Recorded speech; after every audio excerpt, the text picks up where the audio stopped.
ඊට පස්සේ තියෙනවා ඉහත ප්‍රකාශයේ මොඩ් වෙනුවට ඩියව්. අන්න. දැන් මොඩ් කියන්නේ අපි කලින් කතා කරා යම්කිසි සංඛ්‍යාවක් යම්කිසි සංඛ්‍යාවකින් බෙදුවම ඉතුරු වනාගේ මොඩ්. හැබැයි යම්කිසි සංඛ්‍යාවකින් බෙදලා එන පිළිතුර තියෙනවානේ. ඒ කියන්නේ මෙන්න මේක තමයි ඩියව් කියලා කියන්නේ.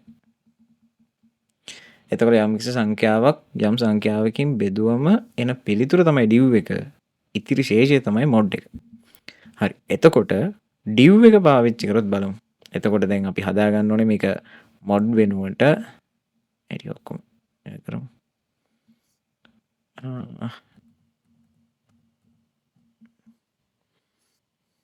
මොඩ් වෙනුවට ඩියව් දාමු. මොඩ් කපලා ඩියව්. දැන් බලමු. දැන් ඒ සමානයි 2යිනේ. එතකොට ප්‍රකාශය සත්‍යයි. එහෙනම් මේක ඇතුළට එනවා. එතකොට දැන් ඒ 2යි. 2 බෙදුවම උත්තරේ ඒ කියන්නේ මේක 1යි. එහෙනම් b සමානයි 1යි. b 1යි කියන්නේ මෙතන වර්ණයට යනවද? නෑ. මොකද b සමානයි බිඳුව නම් විතරයි මේක වර්ණයට යන්නේ. එහෙනම් b බිඳුව වෙන්නේ නැහැ මෙතෙන්දී. මොකද a කියන එක 2 බෙදුවම අනිවාර්යෙන් බිඳුවට වඩා වැඩි අගයක් එනවා. එහෙනම් මේකෙදි මේක ඇතුළට යන්නේ නැහැ. තරු ලකුණක් print වෙන්නේ නැහැ පළවෙනි අවස්ථාවේදී. අපි දෙවෙනි අවස්ථාවත් බලමු. දැන් a 4යිනේ. 4 2කින් බෙදෙනවා. ශේෂය පිළිතුර 2යි. එතකොට දැන් b 2යි. ඊළඟ සැරේ b 4යි. ඊළඟ සැරේ b 6යි. එහෙම තමයි යන්නේ. එතකොට කවදාවත් මේක if එක ඇතුළට නම් ඉන්නේ නැහැ. ඉතින් අපි බලමු මොකද්ද තියෙන්නේ කියලා. ඉහත ප්‍රකාශයේ මොඩ් වෙනුවට ඩියව් භාවිතා කළා නම් ප්‍රතිදානයක් කියලා ඉතින් අපිට ගන්න ඉතින් සංඛ්‍යාවක් හරියටම ගන්න අපිට දත්ත නැහැ මෙතෙන්දි. ඉතින් අපිට දෙන්න පුළුවන් හොඳම පිළිතුර තමයි තරු ලකුණු දර්ශනය නොවේ කියන එක. අනිවාර්යයෙන්ම තරු ලකුණු නම් print වෙන්නේ නැත. මොකද if එකට යන්නේ නැහැ. මොකද b සමානයි 1 වෙන්නේ නැහැ කොයි වෙලාවකවත්. ඩියව් ගත්තොත්. right. අපි යමු 18 වෙනි ප්‍රශ්නෙට. 18 වෙනි ප්‍රශ්නේ පුනර්කරණය. මේකත් පරිගණක වැඩසටහන් ක්‍රම ලේඛනය. එතකොට පුනර්කරණය කියලා කියන්නේ යම් දෙයක් යම් කොන්දේසියක් සත්‍ය වන තුරු සත්‍ය වෙනකන් එකම ලූප් එක කියන්නේ සත්‍ය වෙනකන් නොනවත්වා වැඩ කරනවා. එක දිගට ගමන් කරනවා. එතකොට පුනර්කරණය කියන්නේ ඒක. වර්ණය කියන්නේ යම් නිශ්චිත කොන්දේසියක් මත තෝරා ගැනීමක්. ඒ කියන්නේ මේක දැන් 18ට වඩා වැඩි නම් ඕකේ වෙන පාරක්. එහෙම නැත්තම් තවත් පාරක්. ඒ වගේ. එතකොට පුනර්කරණය කියන්නේ නිතර සිද්ධ වෙන දෙයක්. හැබැයි වර්ණයෙන් වෙන්නේ එහෙම දෙයක් නෙවෙයි යම් තේරීමක්. හරි. බලමු පුනර්කරණය සහ වර්ණය යන පාලන ව්‍යුහ දෙකෙන් එකක්වත් අවශ්‍ය නොවන්නේ පහත සඳහන් කවර කාර්යයන් සඳහාද? හොඳයි. මේක මම සෙනසුරාදා පන්තියේ ළමයින්ගෙන් පොඩ්ඩක් ළමයි එක්ක සාකච්ඡා කරා. ඉතින් මේකෙදි මෙහෙමයි. මේක ප්‍රශ්න කියවන කෙනා අනුව මේක දෙපැත්තක් හිතන්න පුළුවන්. අපි බලමු පොඩ්ඩක් කියවලා. දැන් ඕක පළවෙනි උත්තරේ බලමු. පරිගණක තිරයේ දින 7ක දින දර්ශනයක් ප්‍රදර්ශනය කිරීමට පුනර්කරණය හරි වර්ණය හරි භාවිතා වෙනවද කියලා අහනවා. හරි. මම පළවෙනි අවස්ථාවේ ගන්නම්කෝ වෙන්නේ නැහැ කියලා. හරි. සාමාන්‍යයෙන් දින 7ක දින දර්ශනයක් ප්‍රදර්ශනය කරන්න පරිගණකේ ඕනේ නැහැ. පුනර්කරණය සහ වර්ණය මුකුත් ඕනේ නැහැ. මොකද ඒක නිකන් පින්තූරයක් විතර ගන්නත් පුළුවන්. හරි. ඊට පස්සේ 2 පාසලේ සිසුන්ගේ ලකුණු ලැයිස්තුවකින් ඒ කියන්නේ මාක් ලිස්ට් එකක් මාක් ලිස්ට් එකකින් සමත් වූ සිසුන් සංඛ්‍යාව ගණනය කිරීමට අපිට ඕනේ. පුනර්කරණයක් වගේම වර්ණයකුත් ඕන. මොකද අපි Excel වල ලකුණු ලැයිස්තුවක් ගත්තාම ඒකේ if condition එකක් දාලා pass අය වෙනමයි fail අය වෙනමයි කියලා අපිට ගන්න පුළුවන්. ඒ කියන්නේ අපිට වර්ණයත් අපිට මේක අදාළ වෙනවා පුනර්කරණයක් අදාළ වෙනවා. කොහොම හරි වර්ණය ගන්නවනේ. ඒතර මේක ගන්න පුළුවන්. ඊට පස්සේ දී ඇති පූර්ණ සංඛ්‍යාවක වර්ගමූලය සෙවීම. හරි. යම් සංඛ්‍යාවක වර්ගය හැදෙන්නේ ඒ සංඛ්‍යාවෙන් ගුණ වීමෙන්. හරි. වර්ගමූලයටත් අපිට එකින් එක ආපස්සට එන්න අපි හදාගන්නත් පුළුවන්. හරි. ඒ කියන්නේ අපිට එකින් එක වර්ගමූලයේ තියෙන යම් සංඛ්‍යාවක වර්ගමූලය කියන්නේ මේකනේ. හිතන්නකෝ දැන් 81 ගත්තා කියලා. 81 වර්ගමූලය. ඒතර මේක මේ අඩු කර එහෙම එන්නත් පුළුවන්. එතකොට අපිට පුනර්කරණයක් ඕන.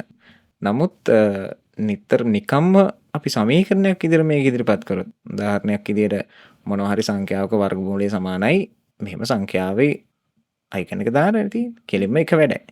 හරි. එතකොට මේකේ එන්නේ නැහැ තේරීමක්වත් පුනර්කරණයක්වත් එන්නේ නැහැ. ඒ පැත්තෙන් හිතුවොත්. මම කිව්වනේ දෙපැත්තක් හිතන්න පුළුවන් මේක. ඊට පස්සේ හතරවෙනි එක බලමුකෝ. පරිශීලකගේ වයස age. ඒ කියන්නේ වයස ලබාගෙන ඔවුන්ට ඡන්දෙ දිය හැකිදයි නැද්ද යන්න තීරණය කරන්න පුළුවන්. ඉතින් 18ට වඩා වැඩි නම් දිය හැකි, නොහැකි නම් නොහැකි කියලා අපිට වර්ග කරන්න පුළුවන්. මේක තේරීමක් අනිවාර්යයෙන්ම. මේක හරි. එතකොට අපිට දැන් මේ ප්‍රශ්න දෙකක් එනවා මෙන්න මේ 1යි 3යි. හරිද? මේ දෙකේ ප්‍රශ්නේ මම කියන්නම්. දැන් මම මේ තුන්වෙනි එකේ අවුල මම කිව්වනේ. වර්ගමූලය අපිට ගන්නත් පුළුවන් අරම පුනර්කරණය දාලා. එහෙම නැත්තම් අපිට මේ නැතුව ඒ කියන්නේ හිතන්නකෝ මේ වර්ගමූලය දාන්න නැතුව නිකන් සමීකරණයක් විතර ගන්නත් පුළුවන්. එහෙම නැත්තම් එකින් එක අඩු වෙවි වර්ගමූලයට එනකන් හදා ගන්නත් පුළුවන්. ඒ කියන්නේ යම්කිසි සංඛ්‍යාවක කියන්නේ වර්ගයක කුඩාම සංඛ්‍යාවනේ. එතකොට එහෙම ගන්න පුළුවන්. ඒ වගේමයි මේ පළවෙනි උත්තරේ තියෙන්නේ පරිගණක තිරයේ දින 7ක දින දර්ශනයක්. හිතන්නකෝ දැන් පරිගණක එක සැරේම අපිට අදහසක් එනවා. හරි ඕනේ නැහැ කැලෙන්ඩරයක් print කරන්න තියෙන්නේ. ඒ කියන්නේ පෙන්වන්න තියෙන්නේ. හිතන්නකෝ අපිට මේ දින 7ක කැලෙන්ඩරේ දැන් එක දිනයක දින දර්ශනයක් දැම්මට දැන් හිතන්නකෝ ඒක දින 7ක් ඕනනේ. දින 7ක කැලෙන්ඩරයක්නේ. එතකොට ඒ දින 7 මොනවා හරි 7කින් ගුණ වෙන්න එපා. 7 සැරයක් වැඩ කරන්න එපා. එතකොට අපිට ඕන නම් පුනර්කරණය පාවිච්චි කරන්න වෙන්න පුළුවන්. ඉතින් පුනර්කරණය පාවිච්චි කළා මේ ඩේට් එක හැදුවා කියලා කෙනෙක්ට අදහසක් එන්න පුළුවන්. කොහොම හරි මෙතනින් අහන්නේ දෙකෙන් එකක්වත් අවශ්‍ය නොවෙන ඒවානේ. නේද? ඒ නිසා අපිට උත්තර දෙකක් ගන්න පුළුවන්. එකෝ 1 හෝ 3.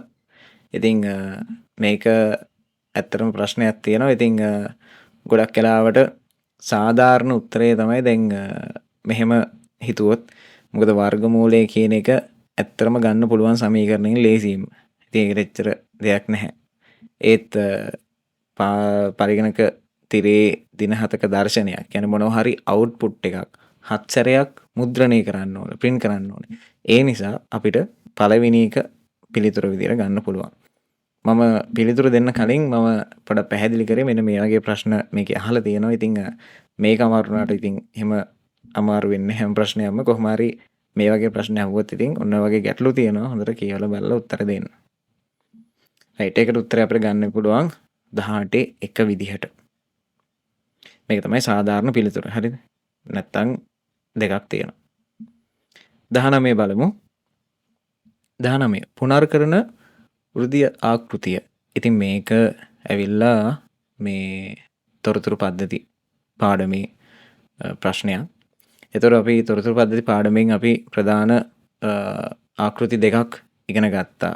දියැලි ආකෘතිය සහ පුනර්කරණ ආකෘතිය. ඉතින් මේකේ දියැලි ආකෘතියේ වෙන්නේ එකින් එක පිළිවෙලකට පහළට ගලා යෑමක්. ඉතින් මේක එහෙම වෙන්නේ නැහැ. මේකේ චූටි කොටස් වලට බෙදලා වෙන් කරලා එහෙමින් නිර්මාණය කරන එකක් තමයි තියෙන්නේ. බලමු ප්‍රශ්න කියවලා. පුනර්කරණ වෘද්ධි ආකෘතියේ ලක්ෂණ සහ වාසි පිළිබඳ පහත් සඳහන් ප්‍රකාශ සලකා බලන්නලු. මෙම ආකෘතියේ නිර්මාණය කළ කොටසක් පසුව වෙනස් කළ නොහැක. එහෙම එකක් නැහැ. මේක වැරදි. මොකද අපි පුනර්කරණ පාවිච්චි කරන්නේත් ඇත්තට මෙහෙම පස්සේ වෙනස් වෙන ඒවටම තමයි. ඒක නිසා ඒ වැරදි. පරිශීලකයන්ගේ අදහස් ලබා ගැනීමේදී මෙහි වැදගත් නැත. නෑ එහෙම කියන්න බෑ. පරිශීලකයාගේ අදහස් අපිට වැදගත්. එයා අදහස් දුන්නට පස්සේ තමයි අපේ තියෙන අපි මේ හදන්න යන මුද්‍රකාංගය. ඒ කියන්නේ අපි මේ පද්ධති තොරතුරු පද්ධති වලදී කරන්නේ අපි පද්ධතියක් සංවර්ධනය කරන එකනේ. ඒ කියන්නේ අපි මොකක් හරි software product එකක් හරි මොකක් හරි එකක් අපි හදනවා. හදන්න යද්දි තමයි අපි මේ ඔක්කොම plan කරන්නේ. එතකොට මේකෙදි පරිශීලකයන්ගේ අදහස් වැදගත් ඇත්තරම. ඒක හරි. බලමු මේකේ උත්තර තියෙද්දි දන්නෙත් නැහැ. වැඩ කටයුතු 100ක් තමයි වැඩ කටයුතු කුඩා කොටස් වශයෙන් කිරීමෙන් පද්ධතිය ටිකින් ටික සම්පූර්ණයි. ඔව්. කුඩා කොටස් පොඩියට කරලා ඒක අන්තිමට එකතු කරනවා. එතකොට එන්න පද්ධතිය සම්පූර්ණ වෙනවා. ඉතින් අර අපි කර යද්දි පද්ධතිය එකතු කරන නිසා ටිකෙන් ටික සම්පූර්ණ වෙනවා මේක. කියන්නේ මේ එක සැරේම ප්‍රොඩක්ට් එකක් එළියට යන්නේ නැහැ. පද්ධතියක් එක සැරේම හැදෙන්නේ නැහැ. ටිකෙන් ටික තමයි මේකෙදි සම්පූර්ණ වෙන්නේ. ඉහත ප්‍රකාශ අතුරින් පුනර්කරන උදිරි ආකෘතියේ ප්‍රධාන වාසියක් හෝ ලක්ෂණයක් නිවැරදිව පැහැදිලි කරන්නේ කුමන ප්‍රකාශයද? BC උත්තර තියෙනවද?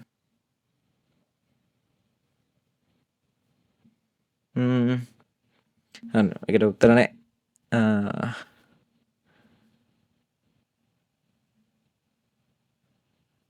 මේකත් හරි. මේ පරිශීලක අදහස් පැගෙන මෙහිදී වැදගත් නැත කියන එක හරි නෑනේ. මේක වැරදි. මේක වැරදි.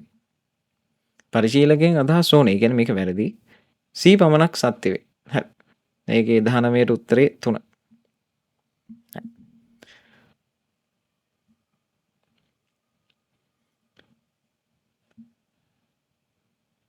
20 වෙනි ප්‍රශ්නේ පද්ධති සංවර්ධකයන්ට කියන්නේ සිස්ටම් ඩෙවලොපර්ස්ලට පුනර්කරන වෘද්ධි ආකෘතිය වඩාත් ප්‍රයෝජනවත් වන්නේ කුමක් සඳහාද? ඒ කියන්නේ අපි සිස්ටම් ඩෙවලොපර්ස්ලට ඇයි මේ වගේ ආකෘතියක් පාවිච්චි කරන එකේ වැදගත්කම? සැලසුම් මදියරක් නොමැති විට නෑ. පුනර්කරන එකේ සැලසුම් මදියරක් තියෙනවා. සැලසුම් මදියරක් නොමැති විට මේක පාවිච්චි කරනවා කියලා එකක් නෑ. ඒක වැරදි.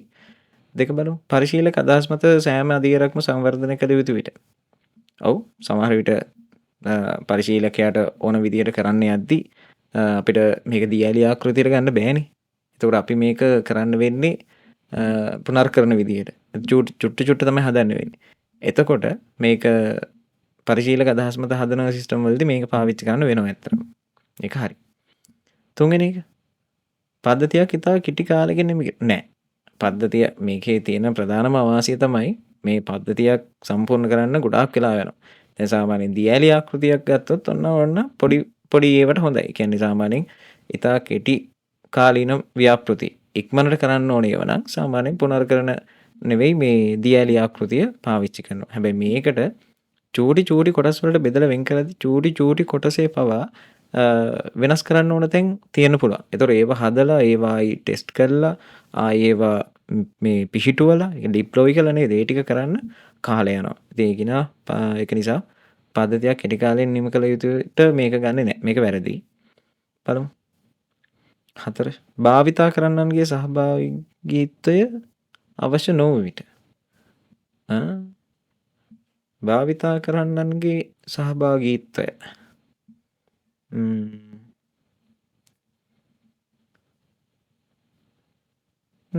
නෑ භාවිතා කරන්නන්ගේ සහභාගීත්වය ඕනි මේකට. මොකද එයාලා චෙක් කරලා බලනවානේ. ඊට පස්සේනේ අපි අදහස් ගන්නෙ. ඒක නිසා මොන හරි පද්ධතියක් නිර්මාණය කරාට පස්සේ අපි භාවිතා කරන කෙනාට පොඩ්ඩක් දීලා බලන්න. මේක වැඩද කියලා බලන්න කියලා. ඒක වැඩ නම් අපි ඒකට අත තියන්නේ නැහැ. හැබැයි ඒක වැඩ නැත්තම් එයාට ඕන විදිහට මේ වැඩේ කරෙන්නේ නැත්තම් අපිට වෙනවා අලුතෙන් එක හදාන්න. එහෙනම් 4 වැරදි. උත්තරේ 2. 20 වෙනි ප්‍රශ්නෙට.